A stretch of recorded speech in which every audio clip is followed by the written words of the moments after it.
Good afternoon, everybody. My name is Richard McCabe. If y'all don't know me, I'm the photo curator here at the Ogden, and welcome and on this beautiful Sunday for the density panel. And I just going to say something briefly. All these wonderful panelists up here, wonderful photographers, we've all engaged them here at the Ogden. They've been in exhibitions or they're in the collection.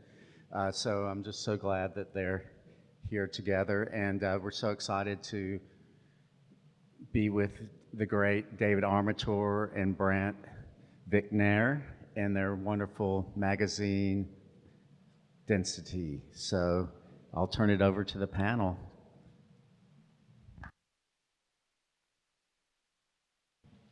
Thanks so much for coming, everybody. Just a few quick words about Density and what we're all doing here, and a few thank yous. Thank you all for coming out and support this project. Thank you to the Ogden, Richard McCabe for the introduction, Ellen Bulkin and her team. Having this at the Ogden really elevates this project. Huge thank you to all the artists that are here. As Richard mentioned, all of these people have shown at the Ogden. Ashley Gates, Trenity Thomas, Maude Schuyler Clay, Kasimu Harris, Seth Boonchai, and Thom Bennett. This is, they trusted us with their work, their vision, and their time in order to make this process and this project come to fruition. A little bit about Density. The panel discussion is the magazine release event for Walk on Water. The second volume of Density. Density is a photocentric magazine that exists to explore purpose-driven art practices and professional pursuits within the Deep South. Please consider signing up for our newsletter at densitypress.substack.com. We also have magazines for sale, which feature these artists' work, video vignettes, and bios. Support us by picking one up. Okay. So today, Walk on Water is what we're talking about. That's the title of the issue. In Big Magic, Elizabeth Gilbert writes that a creative life can be a crushing chore while being the ultimate privilege. It's a real balance. Photography as a medium is expensive, ruthlessly competitive, time-consuming, and has a steep learning curve.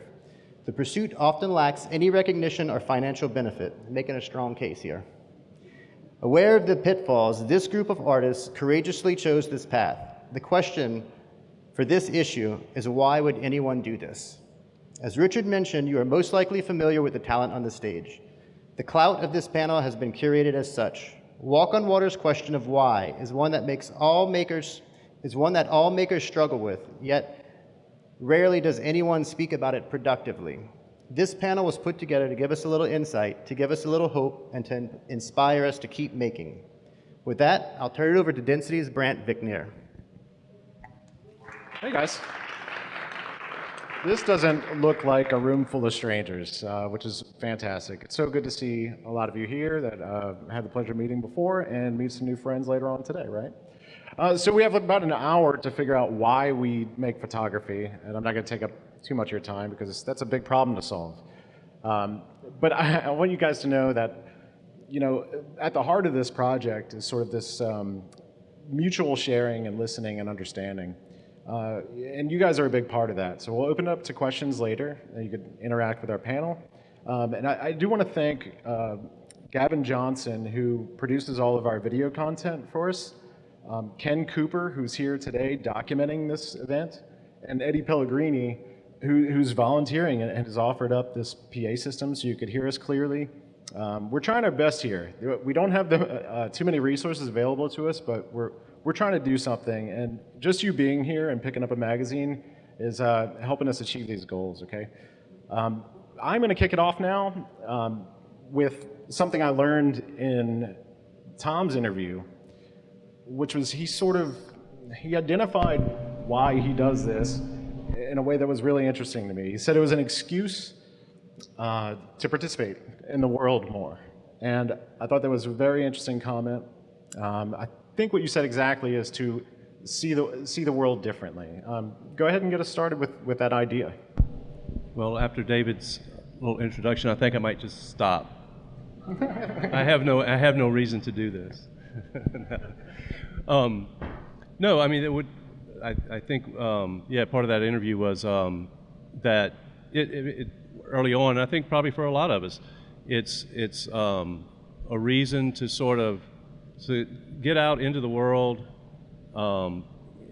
introduce yourself to, you know, maybe different culture or different place, you know, and you have a camera, and it's a good reason to hop in the car and, you know, what's Ville Platte like, you know? Oh, I'll take a drive and go photograph and see, and maybe I'll meet somebody, or maybe I'll just photograph the architecture or the landscape around there or whatever. But it gives you sort of a starting off point to be out in the world. I mean, myself, believe it or not, I consider myself an introvert, so it started off as kind of a reason to, you know, be in a crowd of people and have a reason to be there. So. Does anybody else sort of share that? I'll share a little anecdote because I've known Thom a really long time.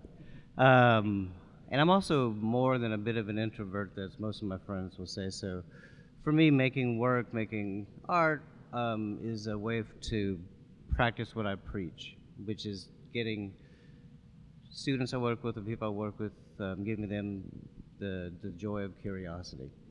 So my anecdote about Thom Bennett is when I moved to New... Oh, sorry. There we go. I also don't like public speaking. So my anecdote about Thom Bennett is, when I moved to New Orleans, it was not by choice. I wound up here for a job folded, and I got another job at a place called Liberty Camera. It was downtown New Orleans. I don't know if anybody remembers that place. It was great. Also, I'm a painter and collage artist and whatever else by quote training. So anything I ever learned about photography was because I had to eat and go to school and eat some more. But Thom used to come to Liberty Camera at least every Saturday. And he introduced me to some photographers I needed to see, some really interesting ways to look at black and white paper. That's Thom Bennett's fault. And also just the fact that there was this dude, you know, I didn't know what he did for a living. I never really thought that he was a photographer. We found out later that he's a photographer, a commercial photographer and stuff. But it's through those kind of interactions and just being, getting out of your comfort zone and just the ability to listen to people and have the ability to change your mind when things are going wrong for yourself. I think that's the compulsion part of it. Like, you know, this need to make is really more of a need to survive. And that comes from curiosity and hanging out and talking to people.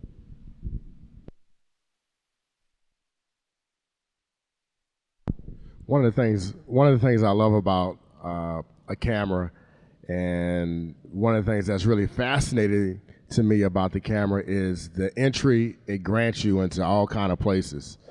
You know, I've been in places where I think one time Spike Lee was giving a talk at University of Mississippi, and like, I guess it reached capacity, and they were like, let him in, you know, he has a camera.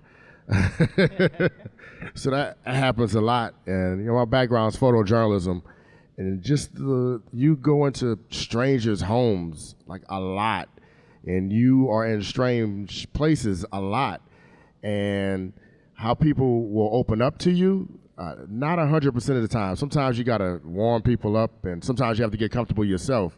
But that whole practice about going into another world that's not your own, and you being welcome into it because you have a device that records images is a beautiful thing to me.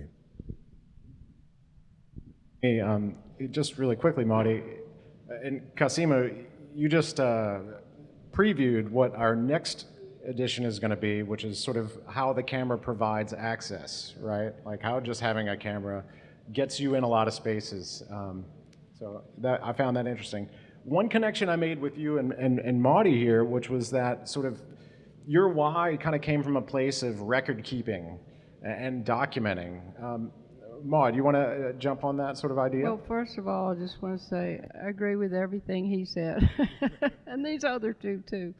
But I started out as a photographer when I was pretty young, actually, and as has been mentioned before, it gave you an entree into just about every world.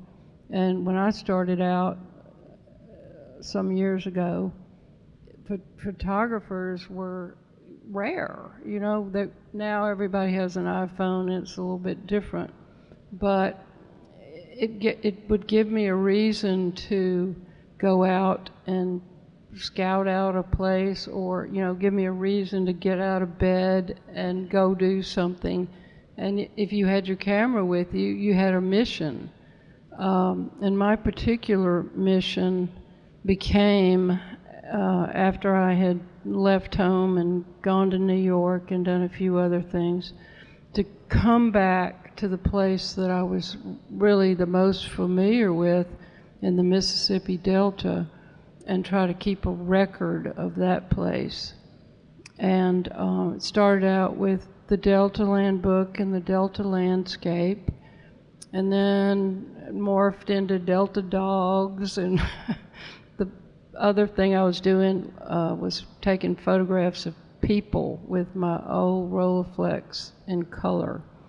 So all of these were film endeavors, and all were medium format cameras, but it really does give you an entree and a reason to go out there and just try to work. And for me, it was to leave a record. Oh, you've got your own microphone. Hello? Oh, yeah. There we are.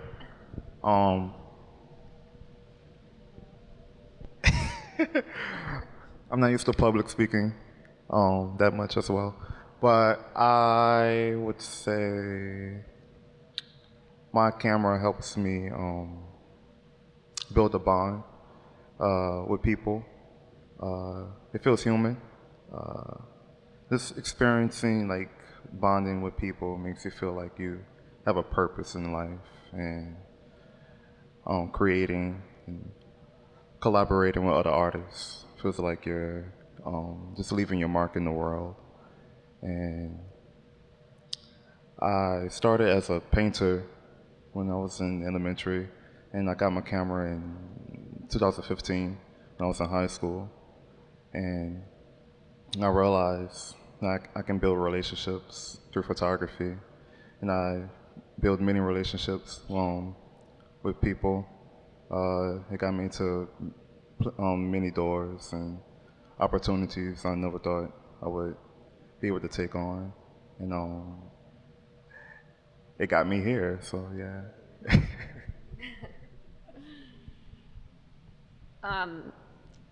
I think for me, one of the best things about it, and other people have mentioned that they are introverted, and I think that I am. I still can't really figure that out. It depends on the day and the weather, maybe. But yeah, I think depending on just kind of where I am in life and what I'm going through or processing, photography has always allowed me a way to kind of make sense of the world. I don't know if any of you were at Richard's show last night at the Photo Alliance, but you know, Richard McCabe made that work as a way of processing grief and loss, and that's something that I really relate strongly to. And other people mentioned in their interviews that you know, it was therapeutic or cathartic in some way. I think there is something really amazing about waking up and just seeing the infinite ways that a day can arrange itself and being excited about that. You know, I used to be very overwhelmed by that, but I'm not anymore. Or, that's not entirely true, but yeah, so I loved Richard's perspective on that, because a lot of the work that I've made is a way of processing loss and grief. And that doesn't mean that it has to be sad, that the subjects in the photos are sad. But to me, grief and loss are this really nice, I don't know, a kaleidoscope almost of very different emotions or experiences. And when I lived, I very briefly, not many people know this, but after I left New York City, I was there for 13 years. I was born in Mississippi, but anyway, I left and very briefly lived in Pensacola, which is where Richard's work, was made for that Perdido show. And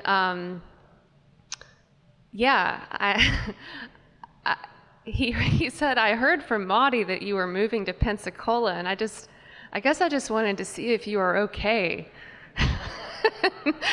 And the truth is I really wasn't. But I got through it. And the work that I made, that was at the very beginning of the pandemic, when it was actually very frightening because we didn't really know anything yet. And all I did as a way to process that experience, I wasn't making sourdough or anything. I wasn't part of the sourdough crew, but I would stand in the same spot at my kitchen window and try to frame something that I saw exactly to the T and make the same photograph every single day. And so I have, then I didn't think anything of it, but now, in retrospect, the work it's meaningful to me because it was a record of that time and what I was going through. So I do appreciate, I feel like it ties into what Maude was saying too about, making a record, and Trenity, and I feel like everyone to some degree has said that it's therapeutic in some way, and I feel very strongly about that philosophy, so. Let me jump in just for a moment. I don't know for sure, but I know that, let's see, Seth, you work in other mediums. Kasimu, you're a writer. Trenity paints. Maude, Ashley, I don't know. Thom, tell me what's unique about photography, just in terms of a creative outlet. I'll quickly say, I used to think I would be a writer, but I ended at Tumblr. So, but it was a pretty good Tumblr.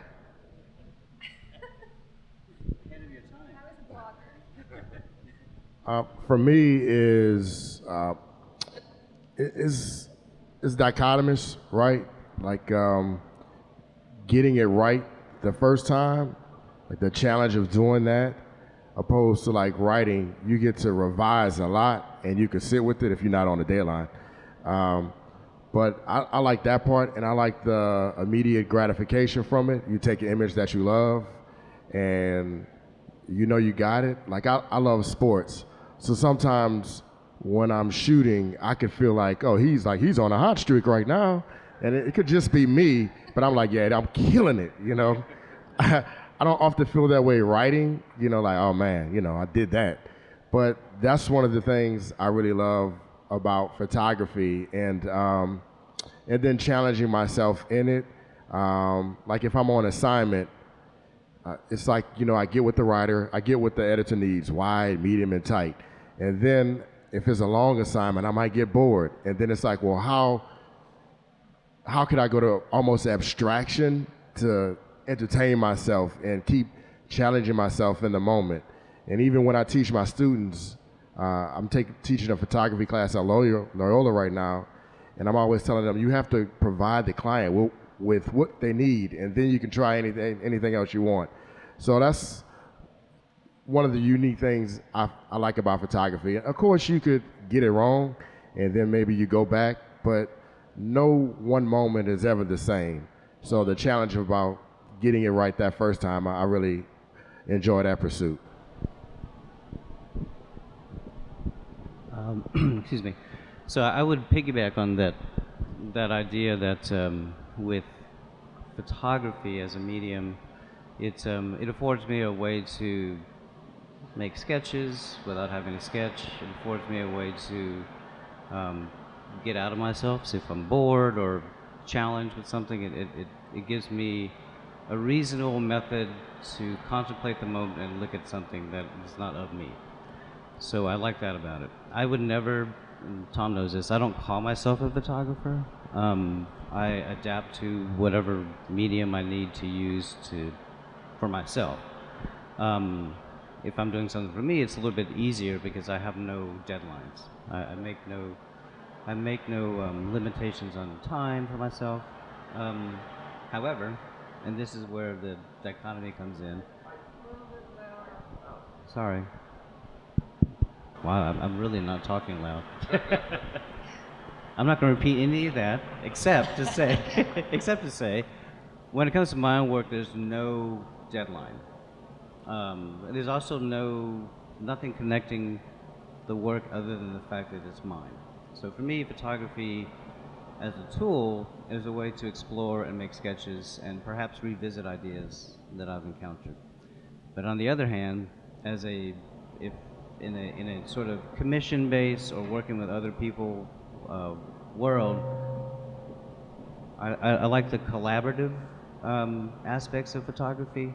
The fact that it's a confusing tool, it's got too many damn options, there's too many formats, too many ways to draw a straight line.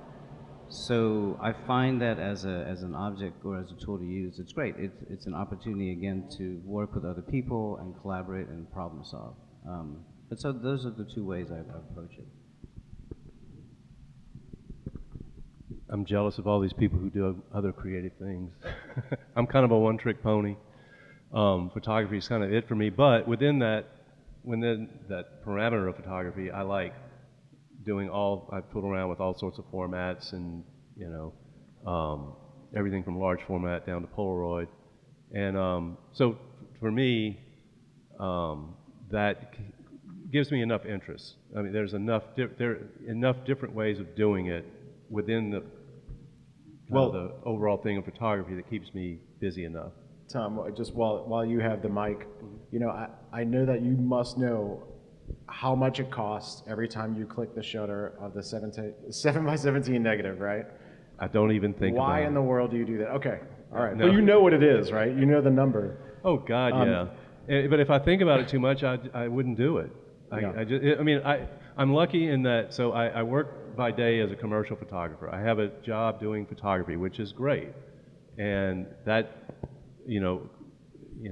affords me to do my own work, which I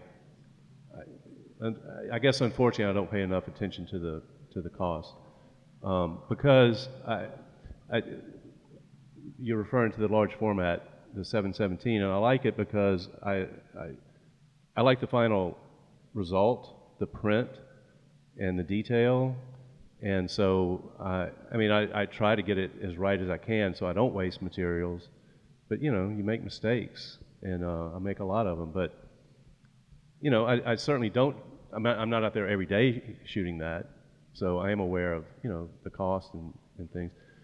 I mean, the phone is essentially free, right? We're all using our phones as cameras, and that's pretty much paid for. And I take a lot of iPhone photos, but I don't print them. They're just out in the ether, and that means really not a lot to me. So. And Trenity, just because you're working right now in another medium, you paint based off of a lot of your photographs. So talk to me just about how you balance those two things. And you have a favorite? A favorite painting that I reference from my phone? No, a favorite medium. A favorite medium. Oh, between the two. Oh, maybe painting. But I second that. I know a lot of people recognize me for my photography. People are still finding out that I do paint.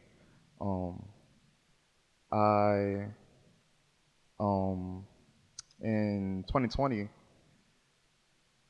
during the lockdown, we had to be inside, so I didn't have nobody to take pictures of. So I was like, well, I paint, so let me put more focus on that. So I was inside painting.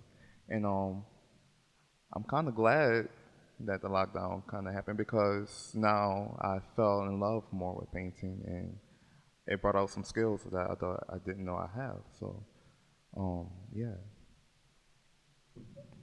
Maude, can I ask you about your experience as an editor and how you bring that to the field? Okay, but I want to answer that first question about, why you're doing this, what you started out doing. I too had this idea after being a huge reader all of my life that I wanted to be a writer. And as it turned out, I just didn't have it in me. But photography has given me the means and the way to tell stories. And so usually what I do when I take a photograph, I don't think of it as just one image. I think of it as being part of a story and being part of a group of images. Okay, that's that question. And I've had many other aspirations in life, including some jobs in New York that I won't get into. But that second question was about if you're in it to make any money, I say forget it. It's a real passion, and we keep doing this even though you don't necessarily get a return. I do get jobs from time to time still, but I never really approach photography as a way to make money. I don't know, it's probably possible if you have some big studio like Annie Leibovitz, or if you hit the jackpot like Sally Mann or Bill Eggleston, and you're an art star and your prints sell for a whole lot of money. But what was that last question? No, I was just curious how you bring your experience as an editor to the Oh, field. as an editor, yeah, that was one of my jobs that I took on in New York when I lived there, and then also at the Oxford American when I came back to Mississippi. My main job was at Vanity Fair, and I worked for Esquire, but my favorite job was being the photography editor of the Oxford American magazine, mainly because it was a literary magazine. And as I said, failed writer, and love stories, love all kinds of writing, some sort of fiction junkie here. But it was interesting to be able to be an editor in that way, to read manuscripts, try to figure out, who you would get to go take a photograph that would go with that manuscript. So, and then as a photo editor, you also had to be part detective, part elephant. You'd remember when I was doing it in New York, you'd have to go to the actual archive.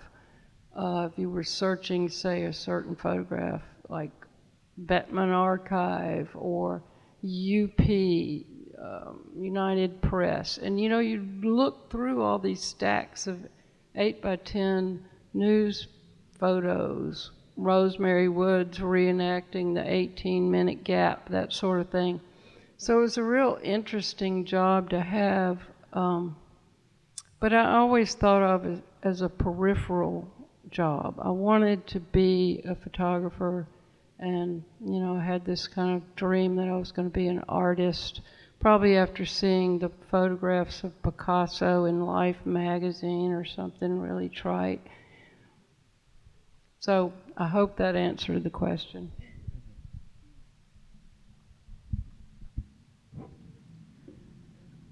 Ashley, you got something? You're just telling Trinity? No, I just thought of something that when I think about writing, because I think Maude and I both love writing and storytelling, and when I was younger I loved poetry, and I was always reading and writing. But the way that I've always described it is that writing stressed me out in a bad way, and photography stresses me out in a good way. And I think there's a distinction. And I don't really know how else to articulate that, so I'll leave it at that. But yeah, there's just something about, I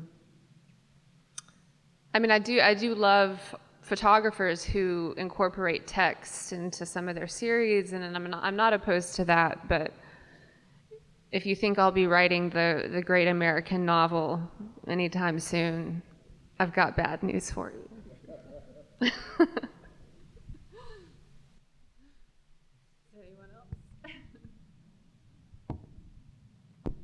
I know I was really self-conscious about it at first. You know, I started writing in 2001, and photography didn't come until 2005. And you know, I would say for the first 2 or 3 years, everyone would say, "Oh, he's a writer who takes some pictures," and then later on, it flip-flopped to like, "Oh, he's a photographer who can write." You know, so I used to feel self-conscious about it, but now I just think like, I don't write fiction, but I do want to write the great nonfiction book, or write a book that the words could stand alone, and if it was just images, that could stand alone too. And I do agree with you there.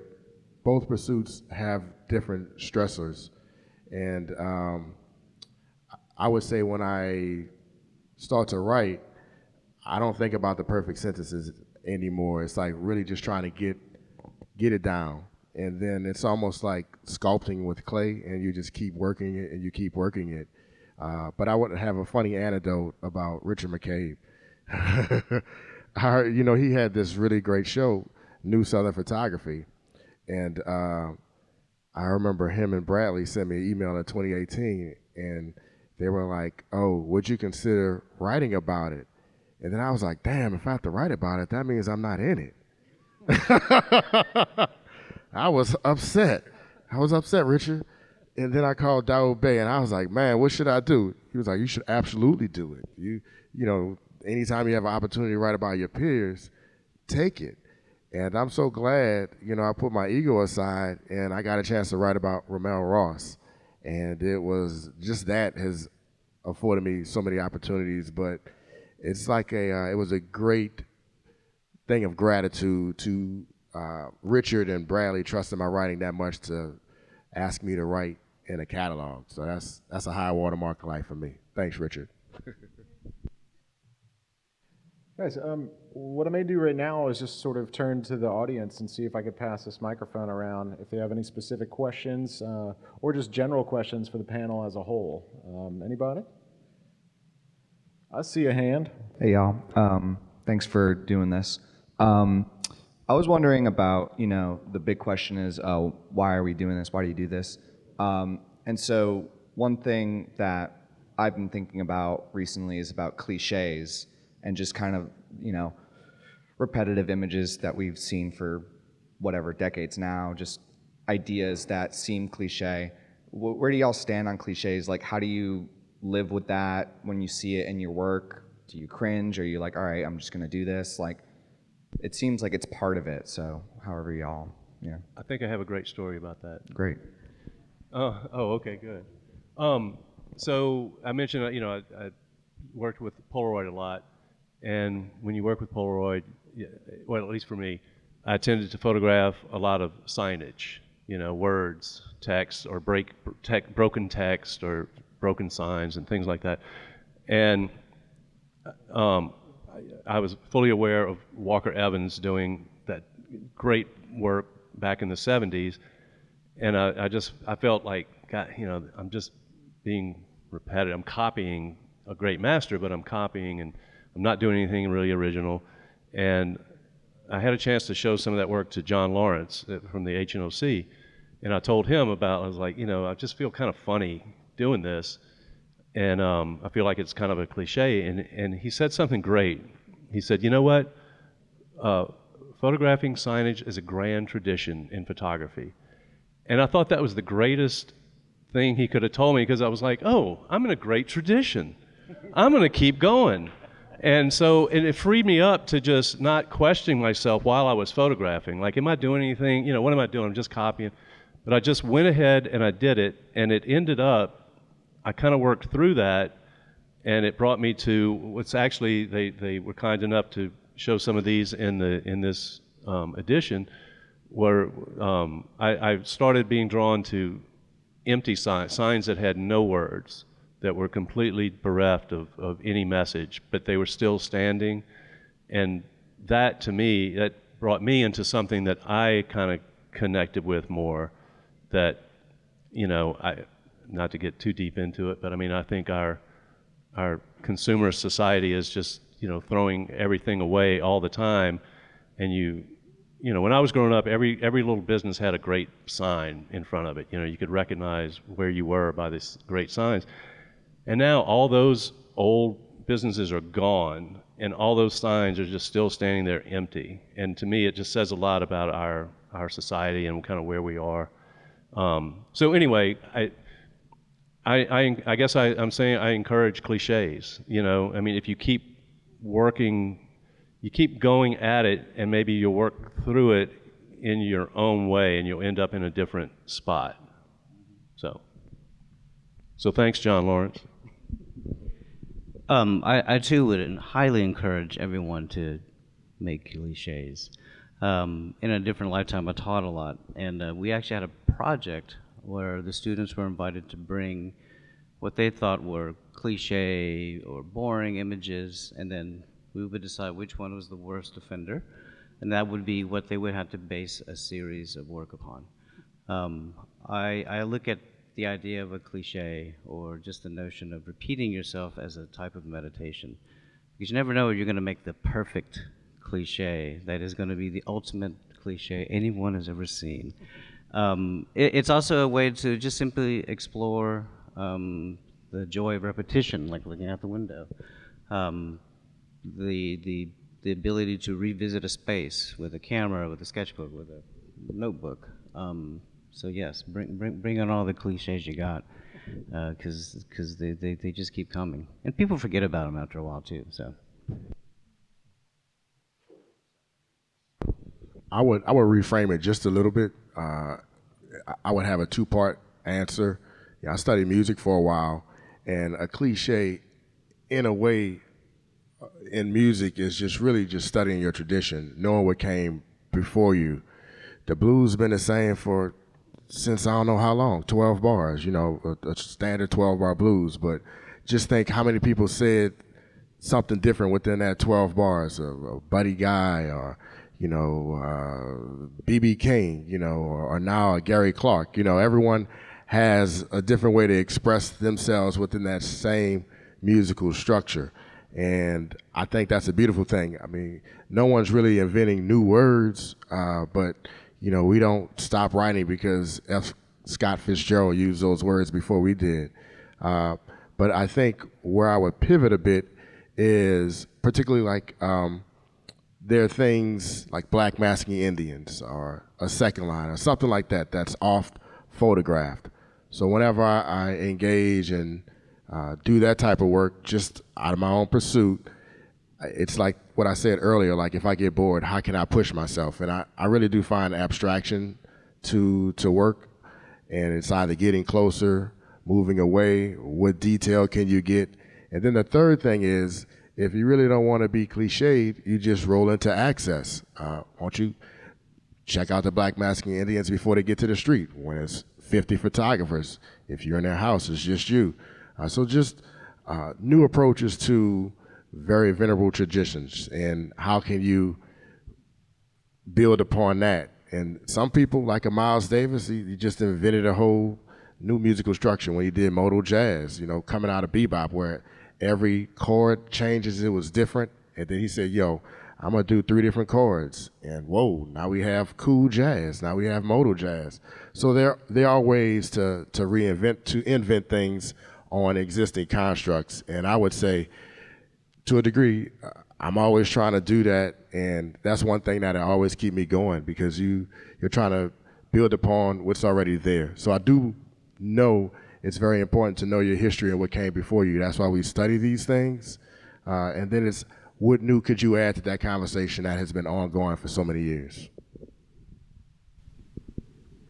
Gosh, it's terrible having to come after you. But I was just going to tell y'all a funny story. It's not even a story, but it's kind of an anecdote that my late friend, Miss Polly Taylor, used to always say, there is nothing new in this world.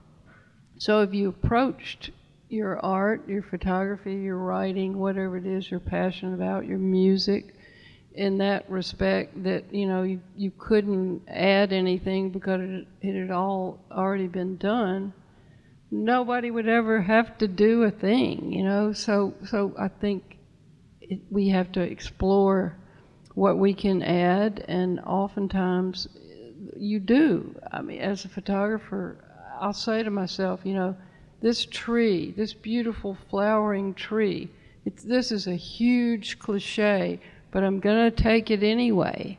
And then later you go and you look at this thing and you say, oh, well, there is something new about this. I thought I'd seen this before, but, there's an old car in the background, whatever. I just think that one of the things that I like to encourage young people to take up photography is, you would add something totally different to the history of photography. So if you're going to go by the adage of it's all been done before, well, you might as well just not leave your house. I'm gonna take this one. He's got his own microphone. Yeah.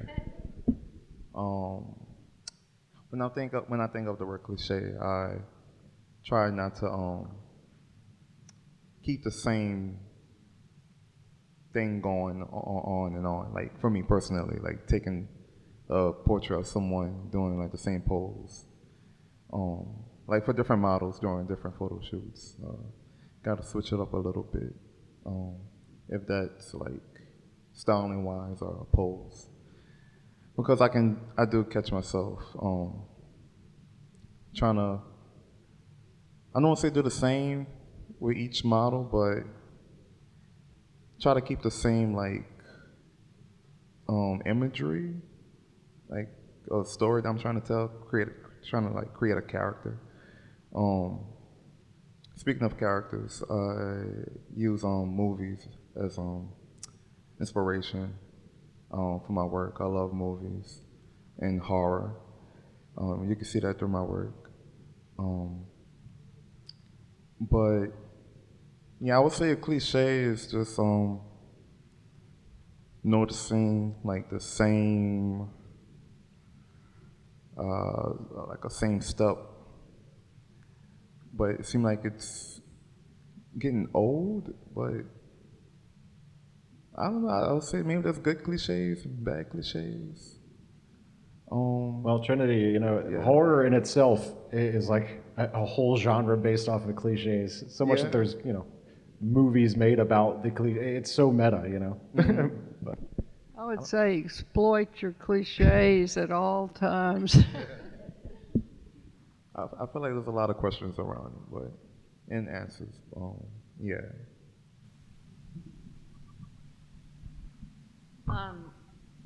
I would say that if you're photographing in the South and you're trying to avoid cliches, you're pretty much doomed. If you're not at least once tempted to photograph kudzu, there's something wrong with you. Or an old church that's falling down, or, I've photographed them all, and there's some really bad pictures of them, but there's some that I love. I have a lot of great memories, being out in the Delta with Maude and, or when she was still asleep, going out with Langdon and their daughter Sophie, to just look at the world. And it's really peaceful out there, and it's really beautiful, and you often just come across these buildings that, it's hard to avoid whatever we might think a cliche is in terms of, I'm not drawn to ruin necessarily, but there may happen to be a beautiful building that you could tell was quite beautiful, that is in a state of decay, that is, this backdrop, this beautiful landscape. I would not, avoid photographing it just because someone else called it a cliche. And like Maude said, if you just stop at that point, you're just not going to make any pictures. But yeah, there are a lot of photographers that I feel like are difficult to escape, at least in the kind of history of Southern photography. I remember someone, before I knew who William Christenberry was, someone said, your work reminds me of William Christenberry's.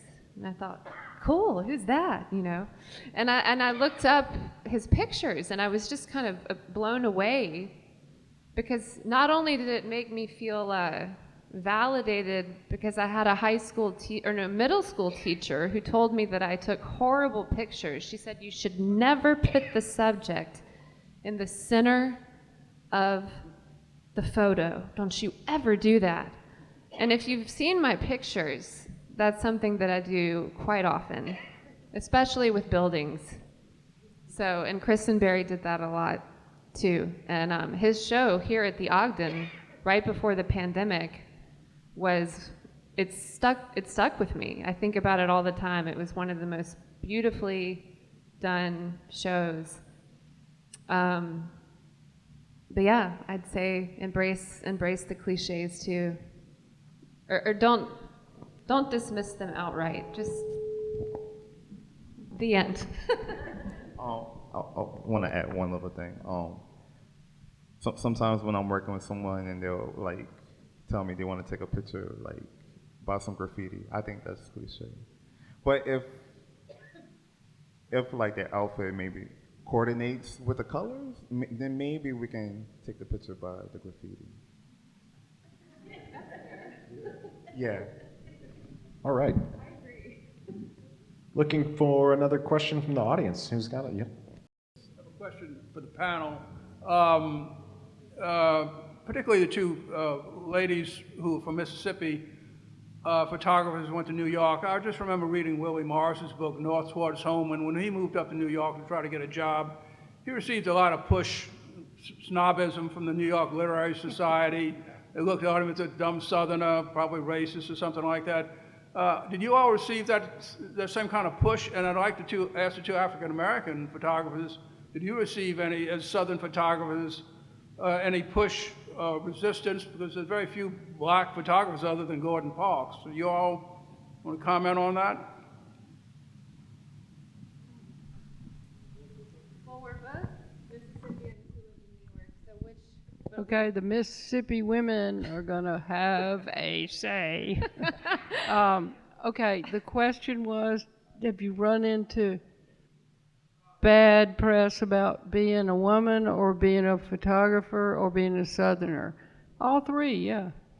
But not in any way that would ever deter me. And I think I would say the same for everybody on this panel. When you meet resistance, you want to push back and do it better and do it more. So that's kind of the way, the cliche of my life was being the first cousin of William Eggleston. So most people would just not even want to take a photograph, period. But what I did I was his assistant, and I put that in quotes, when I lived in Memphis for a couple of years. And one of the things I did to not take a Bill Eggleston photograph, which everybody who's been in taking color photographs after him will probably do, was that I started taking photographs of people. So that's how I got around the cliche. I know I'm going backwards here, but I don't think I've ever really run into any resistance for being a Southerner.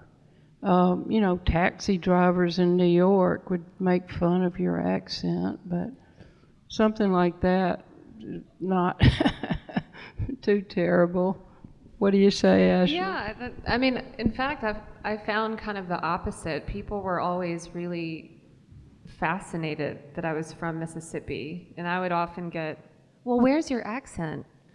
And it usually would come out on the phone if I talked to my mother, and maybe a few other people, but I don't know, it just kind of, some words.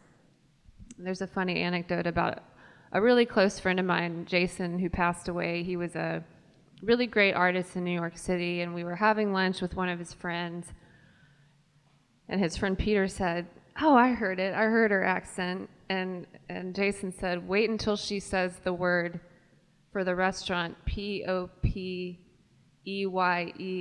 apostrophe S. Ashley, do you want to say it?" And I'm like, "Popeyes?" And I think they were a little, not Popeyes, but Popeyes. So there are some things that are still there. But I didn't ever really come up against any resistance creatively. I think if anything, living there for 13 years and having one foot out and one foot in, because I was always trying to get back. I knew I would always come back south at some point. It was just a matter of not if, but when. And yeah, I don't know. That's a good question though, because it comes up in other ways.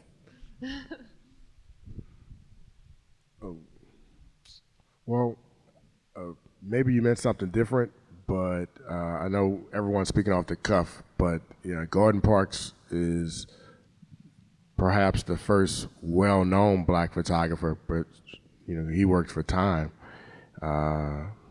Life. No, he worked for Life, right? Life, right. Life.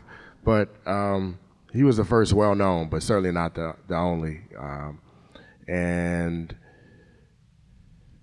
there's plenty still making a lot of work. And oftentimes, the narrative that's given isn't very inclusive. That's a shout out to Richard again. The show that he did, you had queer people who were taking photos in the South.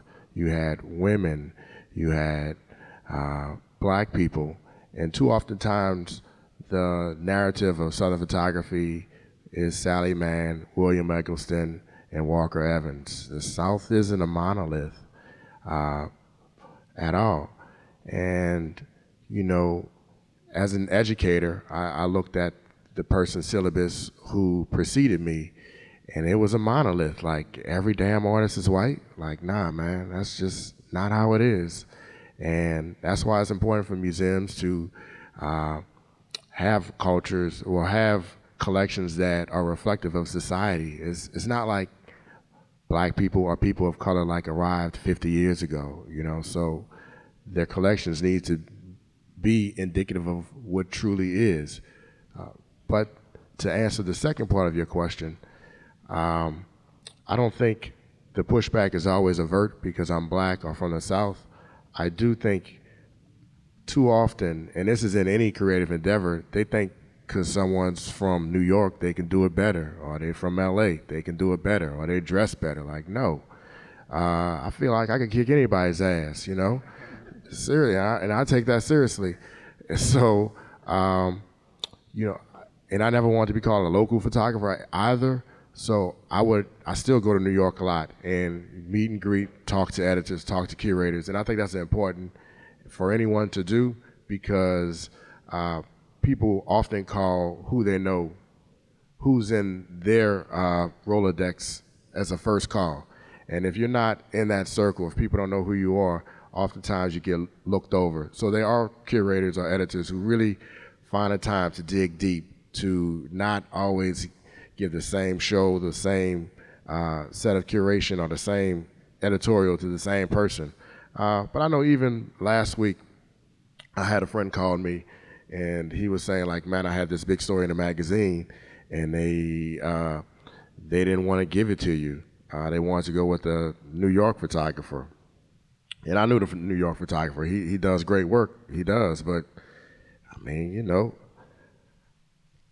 I know I could have brought a different approach to that story.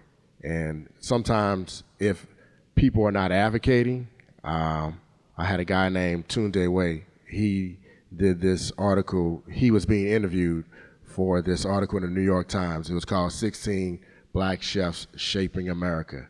And he said, I won't do this article unless you hire a black photographer.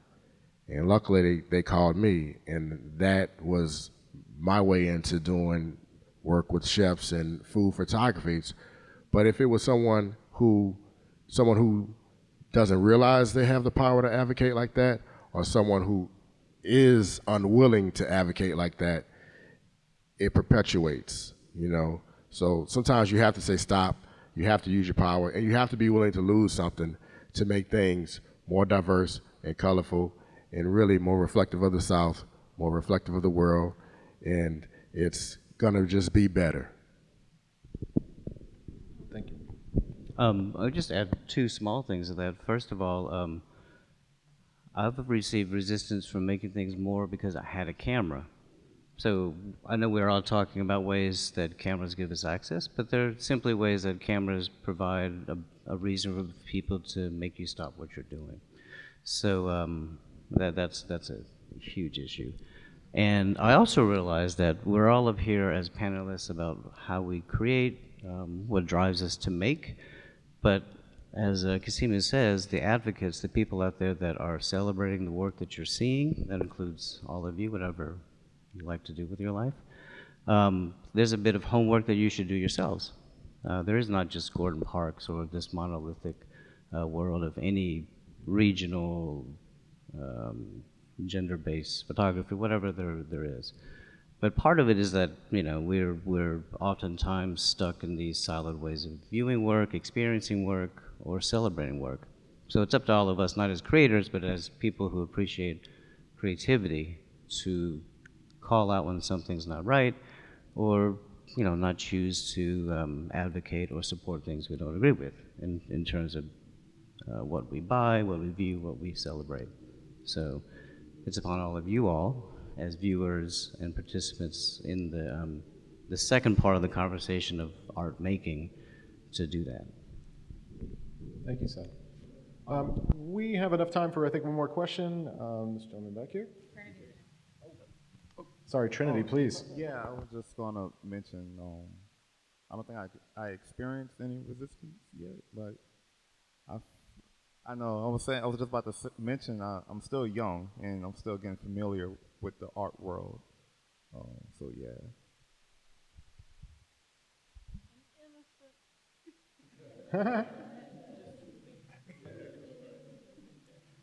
Thank you. Thanks again. In reference to your comments about engaging with the world, I was curious if you can point to any moment in time or circumstance that gave you the epiphany that you had to be a photographer or an artist for that matter.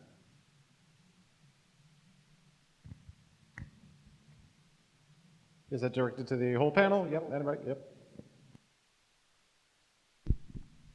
That's a great question. I'm thinking as I'm speaking. Okay, I'm passed off to Seth. Failing architecture school. I had a teacher, and he simply saw I was unhappy. And he said, "You seem to be happy in this class, making paintings. You should think about dropping out of architecture school." Now I remember. My maternal grandmother was really great to me, and she actually is from Mississippi, and she lived in a little town called Raymond, and she wrote a weekly column for the Hinds County Gazette, which my grandfather always called the Hinds County Astonisher, because it was just, you know, little local news. But anyway, she always she wrote this article, so she always had a pen and paper in her purse, but she also carried a camera. And not that they weren't publishing photographs in the paper, but she would take these photographs of the people that she met, and she would end up giving them the prints. And I saw this, you know, going on, and that was sort of in the back of my mind. But anyway, when I was probably 12 or so, my favorite uncle got married, and he got married at my grandmother's house. It was a little small ceremony. And God bless her, his wife's name was Dixie. I mean, this is real Southern stuff. But my grandmother handed me the camera and said, "Take pictures of the wedding."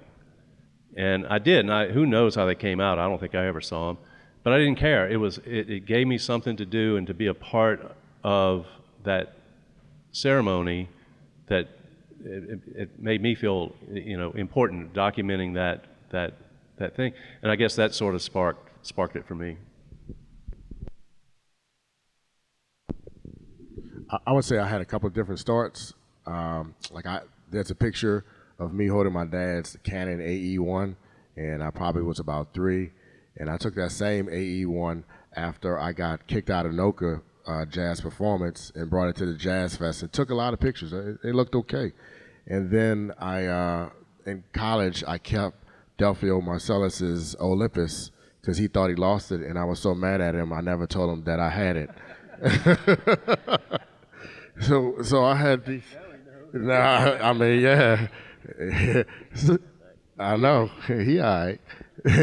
So I had all these false starts, and then it stuck in graduate school, 2005, when I came back home for Hurricane Katrina, and my photography teacher, Dwayne Michael Cheers, D. Michael Cheers, he said I was going to fail the class if I didn't come back. So I came back, didn't want to come back, and it was that camera that really helped me navigate through seeing my hometown so destroyed. And it was there that I was like, the camera just hadn't left my hand after that. So that was the world moment.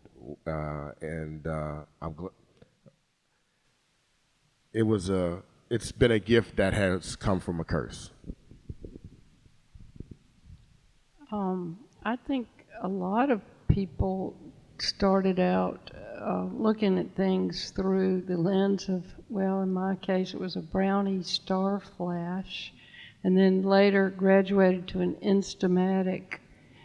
I know these are ancient terms, but the idea of being able to take a picture of your dog, your cat, your brother, your sister, your house, and then taking it to the drugstore and getting back these little square prints.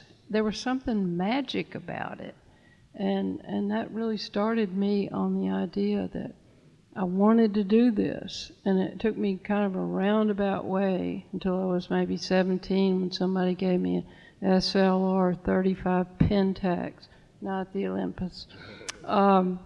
It was a way of joining the world and being able to do something that you loved, and you wanted to see what the experiment was going to end up as. Oh, you've got your own microphone. Yeah. I want to say maybe when I was like 12 or 13, I had a little digital camera I got from like Walmart. It was just to take pictures of my family and just going on trips. And by the time 2015 came around, I asked my mom for a Canon PowerShot. It's like a bigger digital camera. And I had some friends in high school that were photographers, and they told me to tag along with them. And we'll roam around New Orleans doing street photography. And that grew into doing photo shoots, meeting people, meeting models. I started taking that more seriously. And I became a teen docent here at the Ogden. Shout out to Ellen. That opened my mind to seeing that photography can be a real art form. And that maybe one day I can exhibit my work in galleries and museums. And I worked up to that, and here I am now. That same middle school teacher who ripped my photography apart, after that I thought, well, I guess photography isn't for me. But strangely enough, my biology teacher in high school, we had to do a catalog of, all of the different things in the plant and animal kingdom, mushrooms and fungi, fungi, and just everything. So I had taken all these pictures of all of the abundant life that I would come across in Mississippi and put them all together in a catalog for our final project in biology. And I got an A. So I got an A. He said, you know, you did a great job. He's like, I just want to mention something though. He said, have you ever thought maybe of being a photographer? And I said, no, you know. And that small little bit of encouraged me. It's not why I became a photographer, but I've always remembered that, because when you're young, I feel like that kind of encouragement is crucial. And I think, I don't know if there was ever really an epiphany for me. It was really more of just a early phase and still ongoing sense of experimenting. You know, my father died when I was 23, and he had this Nikon FG 35 millimeter film camera. It was an entry-level camera. It wasn't anything fancy, and it had sat on my bookshelf for years, just as this relic, you know. And my dad, he would have never considered himself a photographer, but he took a lot of beautiful pictures. And one day, on a whim, I thought, maybe I should just, you know, take some pictures with this thing.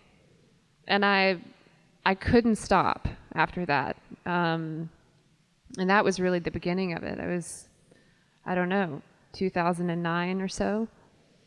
And I haven't stopped ever since. And the camera still works, so. Yeah.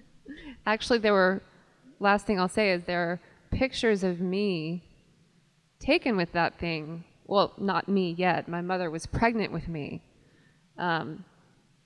There's some images of my mother pregnant with me taken with that camera. So, yeah.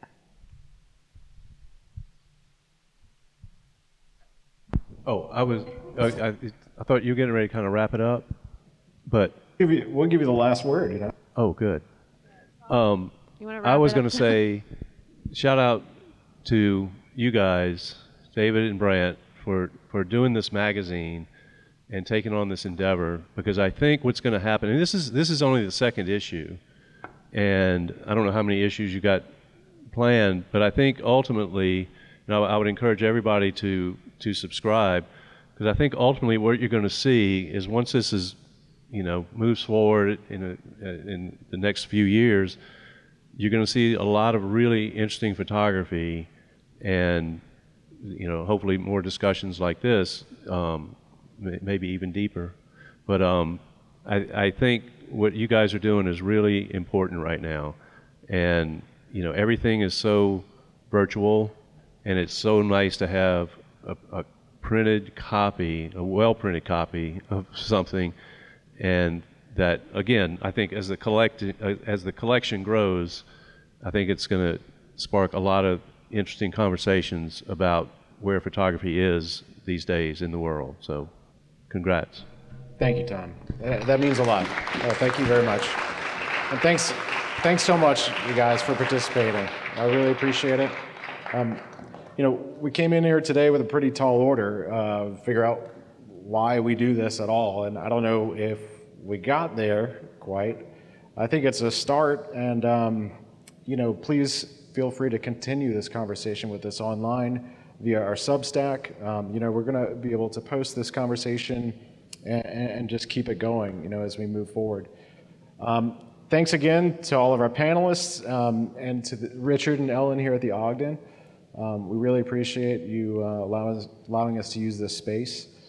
And just as a sort of last thing, you know, I have a lot of musician friends. I came from the music business, and as a photographer, we don't get screaming fans. We don't get thunderous applause. So do me a favor and give our panelists a huge round of applause, and thank you all so much for being here.